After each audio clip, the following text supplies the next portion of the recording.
Numéro 6. Superman Returns. Un film de Bryan Singer avec Kevin Spacey. En quoi ça peut être mauvais? Justement, c'était pas mauvais, mais ça n'a pas empêché le fait que le film a coulé. Déjà parce que certains pensaient réellement que le film allait être patriotique. Et forcément, quand quelque chose est patriotique, c'est nul. Non, moi je suis pas d'accord, on peut faire un bon film un petit peu patriotique. Bon, pas trop patriotique, parce que sinon ça en devient ridicule, ouais, c'est bien qu'elle est meilleure, mais c'est pas pour autant que le film va être mauvais. Moi j'aime bien le fait qu'en fait ils sont restés dans la lignée du film. Ça montre que Bryan Singer aimait vraiment le film de Richard Donner, et c'est plutôt un forme d'hommage. Et la pub, encore une fois, ça nous montrait un super film d'action, super titanesque et tout. C'est vrai qu'il y a certaines scènes d'action assez titanesques, mais elles ne sont pas très présentes, restant un petit peu dans l'intime du personnage de Superman.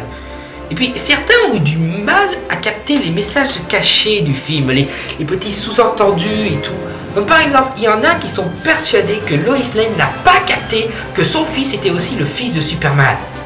Mais excuse, mais à aucun moment on ne voit qu'elle n'est pas au courant. Si ça se trouve, elle est au courant depuis le début.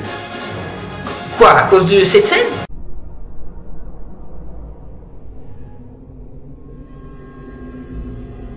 Who was that boy's father? Richard. Mr. Luther. Quoi, vous voulez sincèrement qu'elle dise que c'est Superman son père? Qu'elle dise à l'homme, l'ennemi juré de Superman qui a une kryptonite à la main, vous voulez vraiment qu'elle le dise? Là, vous prenez vraiment Lois pour une conne, là. Comme ça, elle protège son fils, et en plus, elle permet de garder le secret. Et aussi, pour la scène de sauvetage d'avion, ils se plaignent que Lois Lane se prend des coups dans tous les murs et qu'elle survit. Donc, cette scène ne serait pas réaliste. Encore une fois, arrêtez de chercher dans le réalisme, du réalisme dans les films. Mais là, c'est encore pire. Ils vont voir Superman! Un film avec un homme qui vole, qui a une force surhumaine et qui balance des lasers par ses yeux.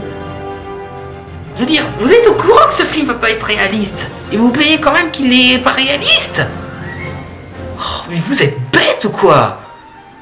Bon, ensuite, il critique aussi le fait que ce soit lent, que le gros action n'est pas là, que ça reste niais dans l'ensemble. C'est vrai que c'est un petit peu dommage, mais ça donne une certaine force émotionnelle, moi je trouve. Faut toujours voir le beau côté des choses dans ce que choisissent les réalisateurs. Après, on aime ou on n'aime pas, mais faut arrêter de dire que c'est nul. Parce que c'est pas parce qu'on n'a pas aimé que c'est nul. Et aussi, certains n'ont pas capté le message caché concernant les cristaux. Et aussi le départ de Superman. Par exemple, pourquoi Superman quitte la Terre au début du film? Parce qu'il veut trouver une preuve qu'il n'est pas seul.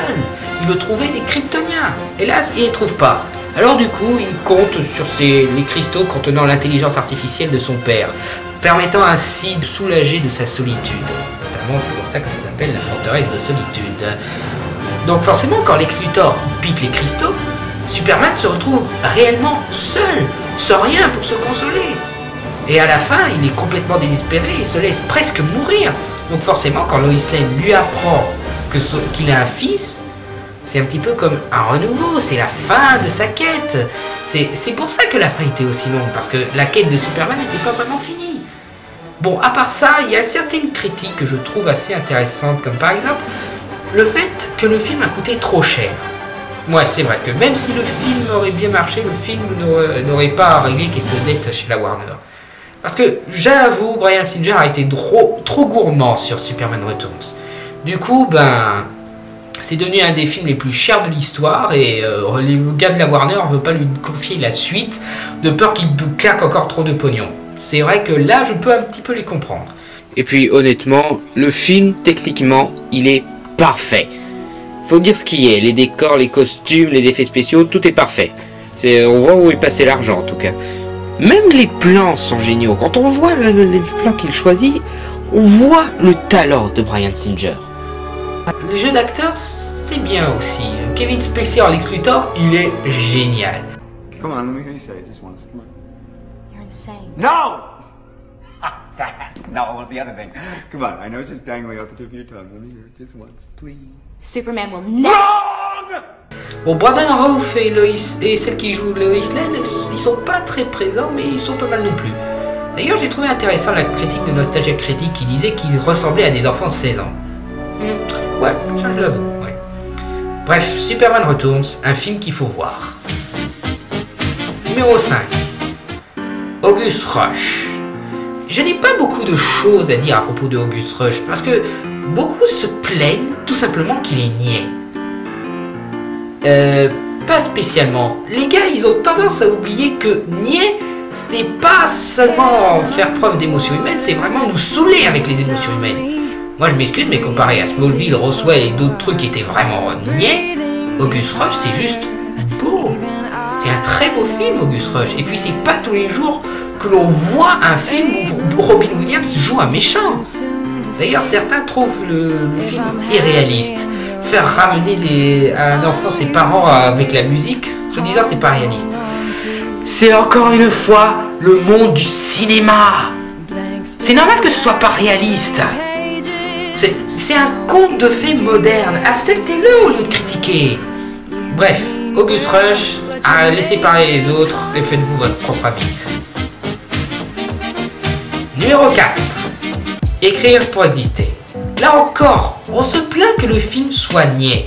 Alors que je m'excuse, ce n'est pas niais, c'est juste émotionnellement réaliste. Émotionnellement, c'est un très beau film, Écrire pour exister. Les personnages sont attachants, ce côté moralisateur, ça peut peut-être saouler certains, mais ça ne change pas le fait que c'est véridique et que ça donne une certaine force au film. Et aussi, certaines critiques se plaignent que le personnage de Hilary Shanks est trop présente. La pauvre, elle fait à peine la moitié du film et vous vous plaignez qu'elle est trop présente. Vous êtes vraiment trop méchants les mecs. Bon, j'avoue que quand j'ai appris l'existence de ce film et que j'ai vu la bande-annonce, ça m'intéressait pas tant que ça. Le côté urbain, violence, on doit affronter la mort tous les jours dans les rues, ça m'intéresse pas plus que ça. Mais je suis quand même allé voir le film et au final, je l'ai trouvé excellent. Écrire pour exister, franchement, il est excellent. Excellent appel à l'antiracisme, c'est une véritable fable sur la beauté des personnages. Bref, Écrire pour exister, une référence. Numéro 3. Indiana Jones 4.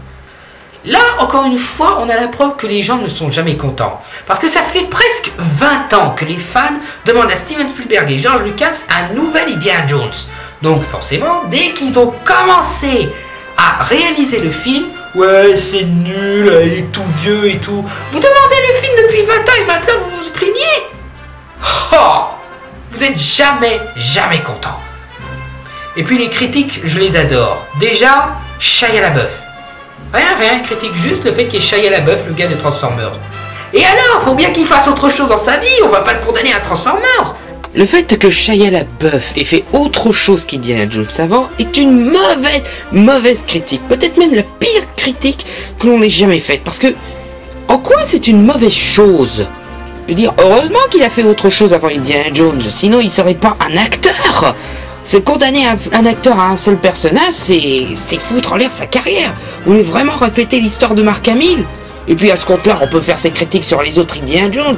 Ouais, l'Arche perdue c'est nul parce qu'il y a le gars qui joue Han Solo dans la Star Wars. Ou encore, ouais, la dernière croisade c'est nul parce qu'il y a James Bond dedans.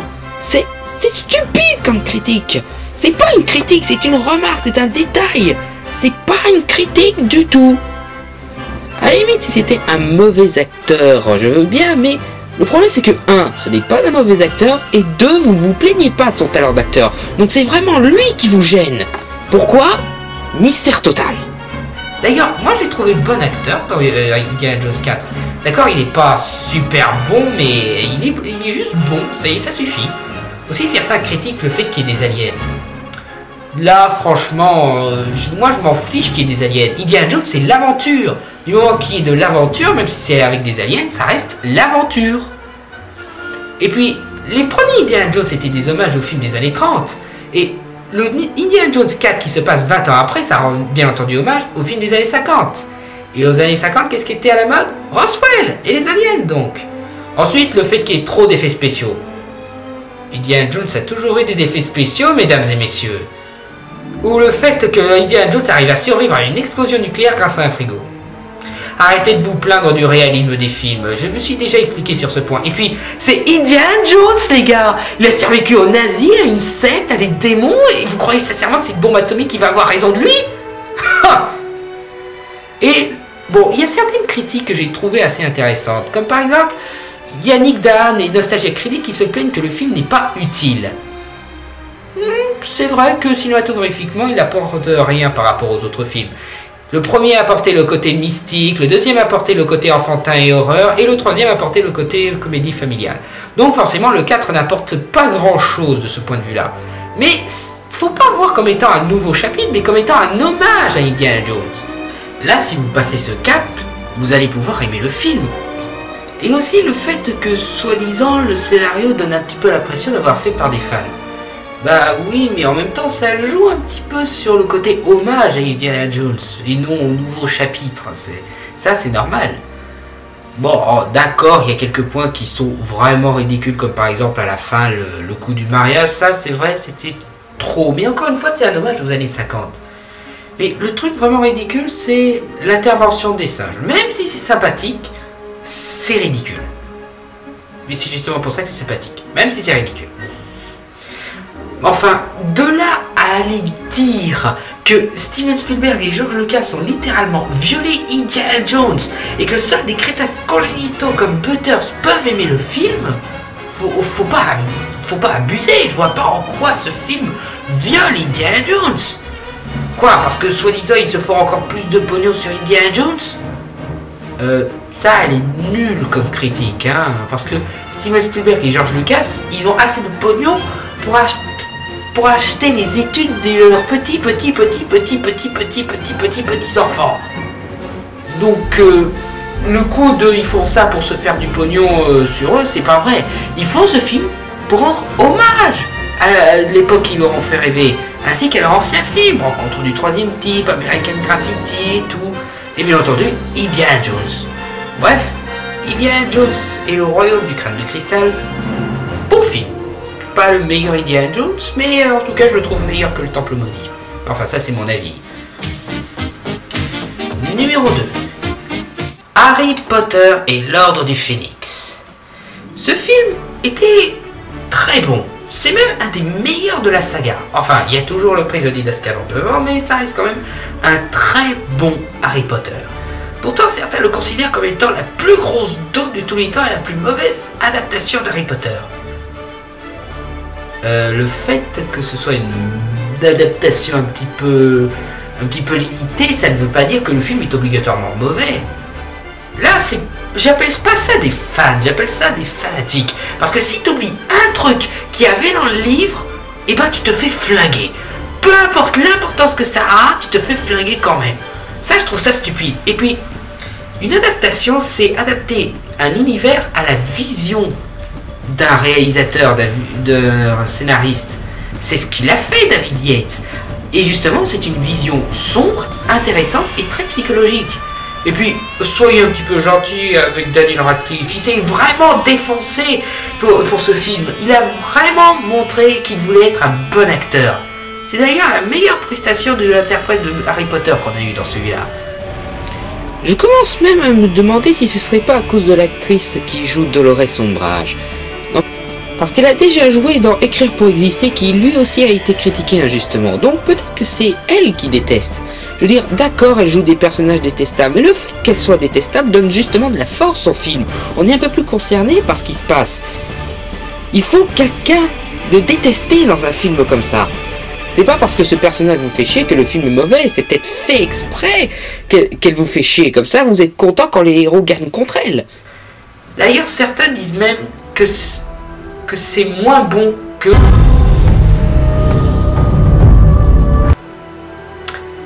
le Harry Potter que je trouve justement le moins bon de toute la saga. Pas mauvais film, bon film, mais moins bon de la série. Puis j'adore l'aspect sombre, l'aspect psychologique, et la scène de possession à la fin du film, c'était vraiment quelque chose d'unique, moi je trouve. C'est vraiment quelque chose qu'on doit retenir. Enfin, de là à balancer des pétitions pour qu'on interdise David Yates de faire les autres films, là, faut arrêter. Il a fait un bon film avec Harry Potter. Moi, c'est tout ce que je demande. Pas une bonne adaptation, ça je m'en fiche, même si c'est dommage, mais faut quand même que ce soit un bon film. Et justement, c'était un très bon film.